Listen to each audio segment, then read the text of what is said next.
নমস্কার বন্ধুরা, আশা করি আপনারা সবাই ভালো আছেন।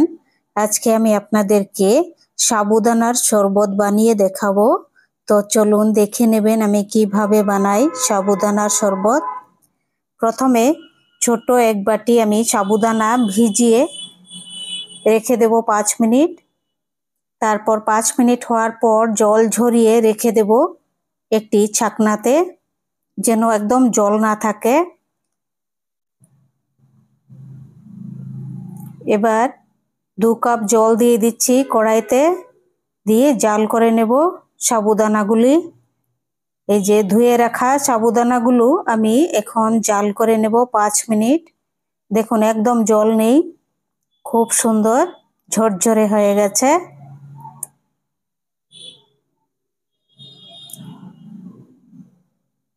এটি 5 মিনিট জাল করে ঠান্ডা হওয়ার পর এটি একটি ছাকনাতে আমি ছেঁকে নেব। সেদ্ধ হয়ে গেছে সাবুদানা।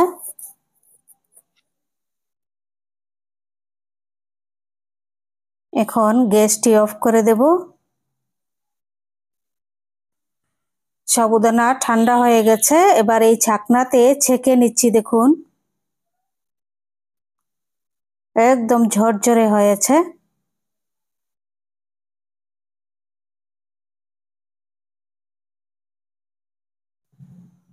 এবার হাফ লিটার আমল দুধ, লিকুইড আমল দুধ নিয়েছি, এটি জাল করে নেব 10 মিনিট। খুব ভালো করে এটি জাল করে নেব।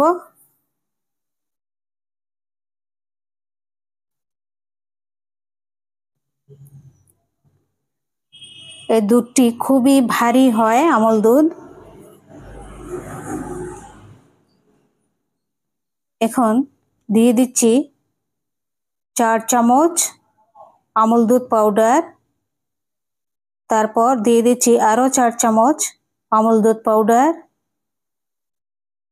8 চামচ আমল দুধ পাউডার দিয়ে দিলাম।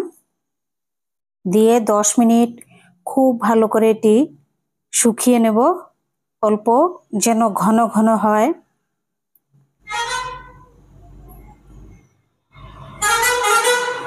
দশ মিনিট দেখুন হয়েছে, অনেকটা ভারী হয়ে গেছে।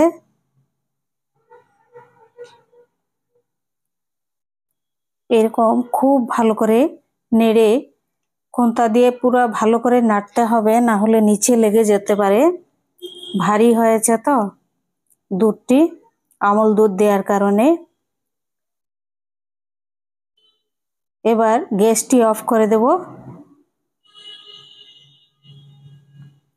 এখন দেখুন সাবুদানাগুলি এই বাটিতে নিয়ে নিয়েছি। তারপর ঠান্ডা করে রাখা দুধগুলো জাল করে রেখেছিলাম, এই দুধ দিয়ে দিচ্ছি সাবুদানার মধ্যে। কত ভারী হয়েছে দুধটি।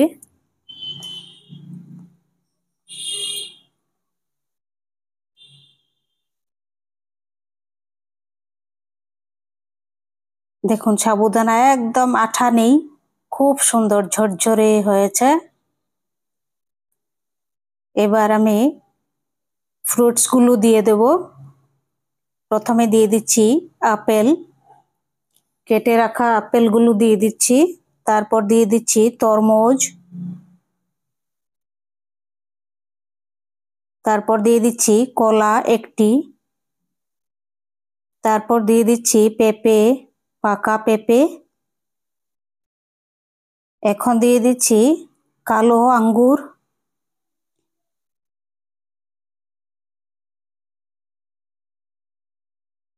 তারপর দিয়ে দিচ্ছি সবুজ আঙ্গুর। তারপর দিয়ে দিচ্ছি 1 চামচ পরিমাণ আলমন্ড বাদাম। তারপর 1 চামচ কিশমিশ। তারপর 5টি খেজুর দিয়ে দিচ্ছি। তারপর 1 চামচ পেস্তা বাদাম। তারপর 1 চামচ কাজু বাদাম। তারপর হাফ চামচ এটি বেদানা দিয়ে দিচ্ছি।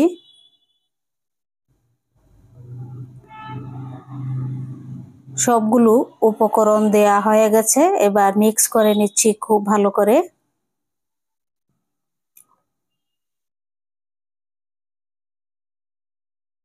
আপনাদের যদি রেসিপিগুলো ভালো লাগে সাবস্ক্রাইব করবেন, লাইক করবেন, শেয়ার করবেন, কমেন্ট করে জানাবেন কেমন হয়েছে সাবুদানার শরবত। আর এখন গরম পড়েছে, আমি যেখানে আছি সেখানে তো প্রচণ্ড গরম পড়ে গেছে। তো এরকম ভাবে আপনারা এই প্রচণ্ড গরমে এরকম ঠান্ডা ঠান্ডা শরবত বানিয়ে খাবেন। সবাই সুস্থ থাকবেন, ভালো থাকবেন। আর আমার চ্যানেলটি অনুগ্রহ করে সাবস্ক্রাইব যদি করেন খুবই উপকৃত হব। খুব কষ্ট করে আমি ভিডিও বানাচ্ছি। দেখুন কত সুন্দর হয়েছে। এবার এটি গ্লাসের মধ্যে ঢেলে দিচ্ছি। দেখুন খুব সুন্দর, একদম সাবুদানা আঠা হয়নি। জাল করে এরকম ঠান্ডা হওয়ার পর দুধের মধ্যে দিলে খুব সুন্দর হয়। সবাই ভালো থাকবেন, সুস্থ থাকবেন।